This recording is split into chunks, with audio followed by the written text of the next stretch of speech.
Welcome to Wednesday Wisdom.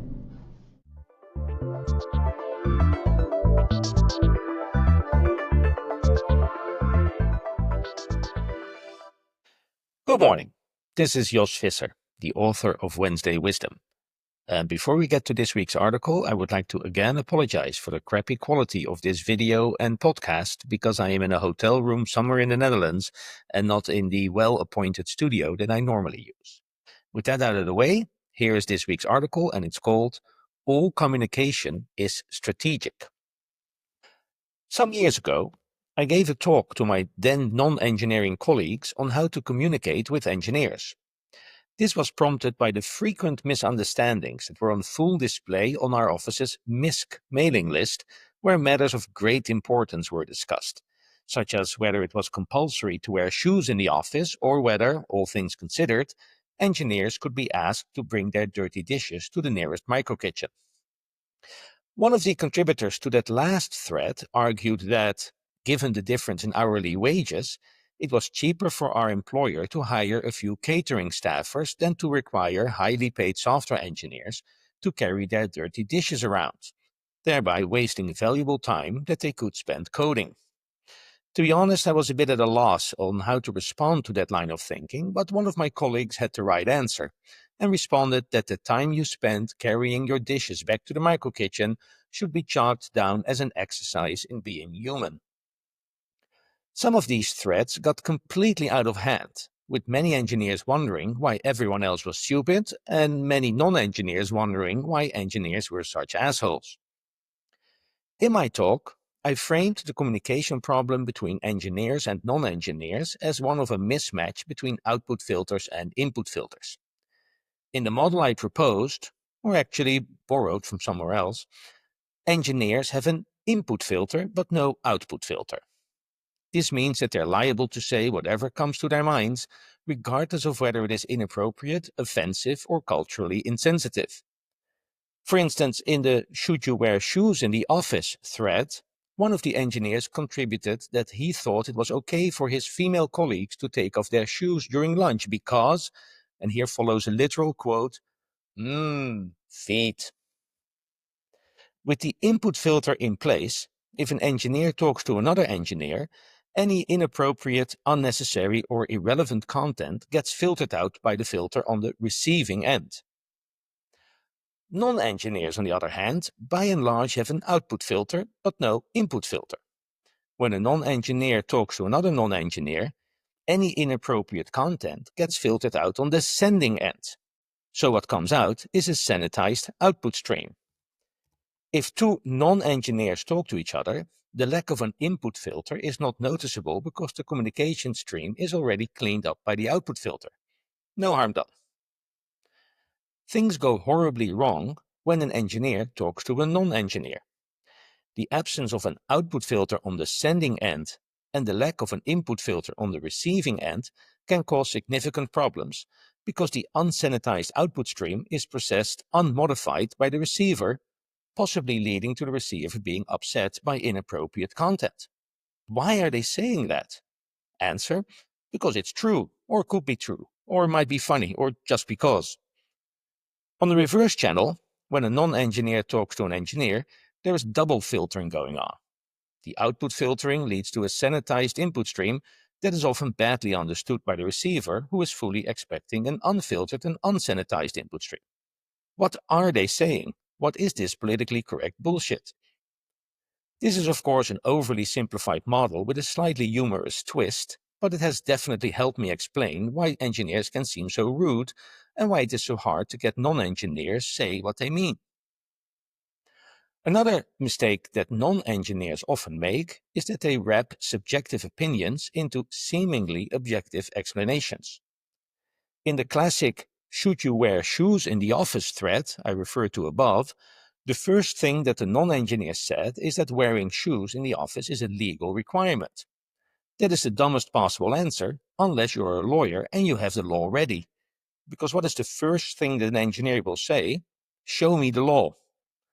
Obviously, there is no law that says that you should wear shoes in the office. That's just not how laws are written.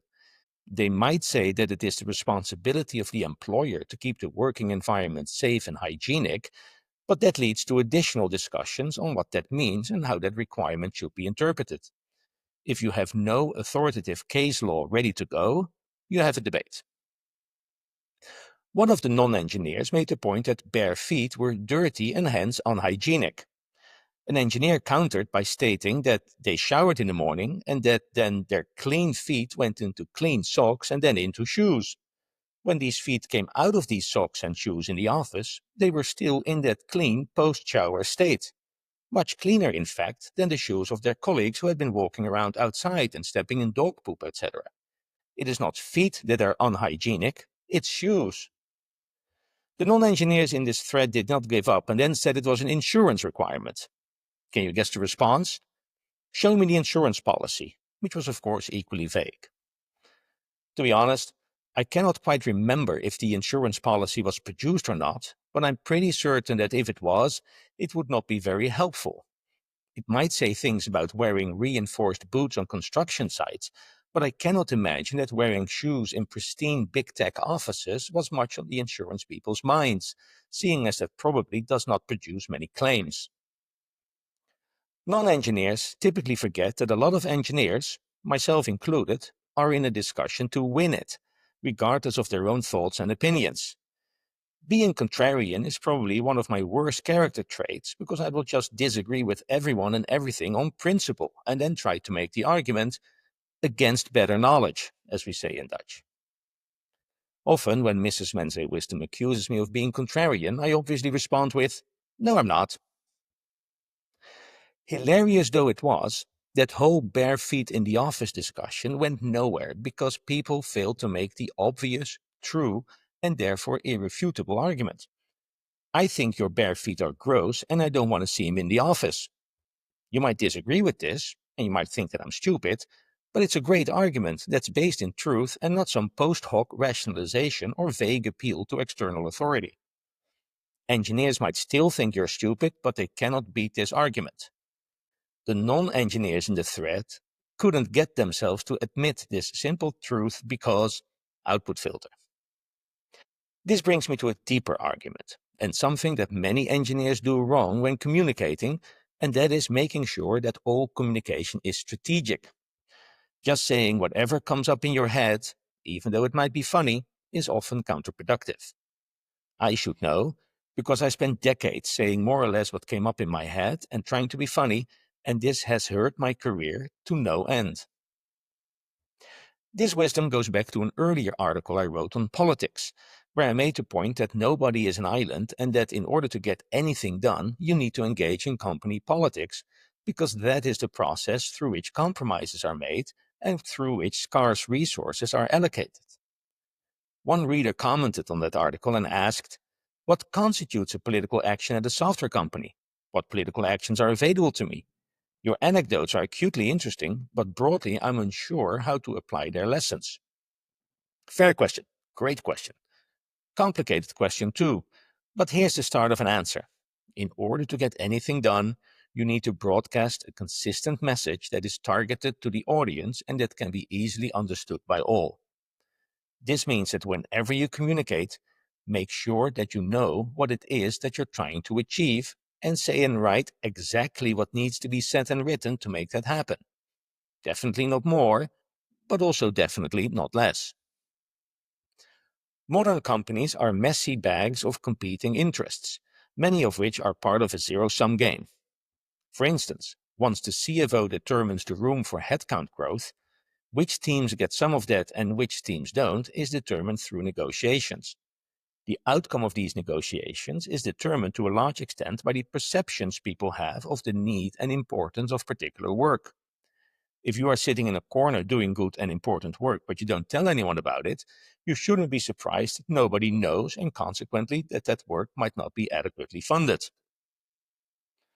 Another example. Most companies have promotion quota that determines how many people can get promoted in a cycle. So if you want to get promoted, you need to position yourself ahead of the competition. I know, by the way, that most companies deny having a promotion quota. But this was on spectacular display when one big tech firm famously changed its promotion process to make L4 to L5 promotions determined by, in essence, the managers. And suddenly, too many people got promoted.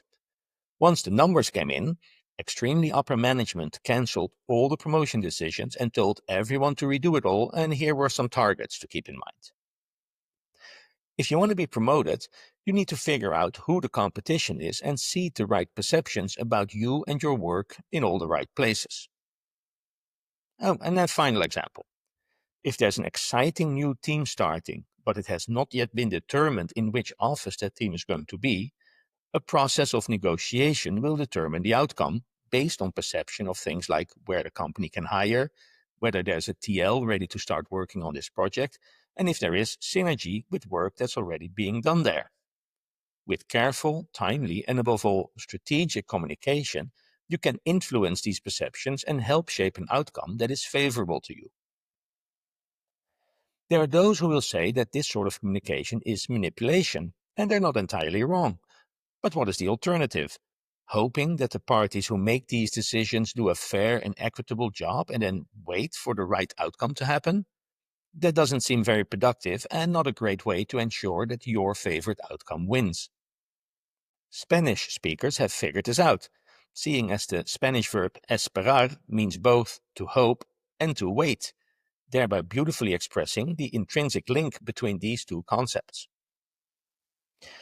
When communicating in a professional context, you want every communication to count towards something. This in turn means that you need to have crystal clarity about your goals. Your goal can be as simple as staying employed, or it can be more intricate as showcased in the examples earlier. But whatever your goals are, strategic communication is of the utmost importance to bring them about. If you're liable to say whatever comes up in your head, even though it might be funny, you're communicating chaotically and you might contradict yourself regularly, which means that nobody knows what you're about and you will be ignored whenever it matters. Here's an example. In the 2nd century before the Common Era, the Roman Republic was vying for dominance of the Mediterranean with Carthage. A few wars had been fought in which Rome mostly prevailed, reducing Carthage to a small but still wealthy territory in what is now northeastern Tunisia. The Roman senator Cato the Elder was of the opinion that Carthage should be definitively beaten, to which end he steadfastly and at every opportunity mentioned Ceterum censeo Carthaginem esse delandam. Apologize for my Latin, which means, furthermore, I think that Carthage must be destroyed. In fact, he ended all of his Senate speeches with this line, even when the speech was about something else altogether.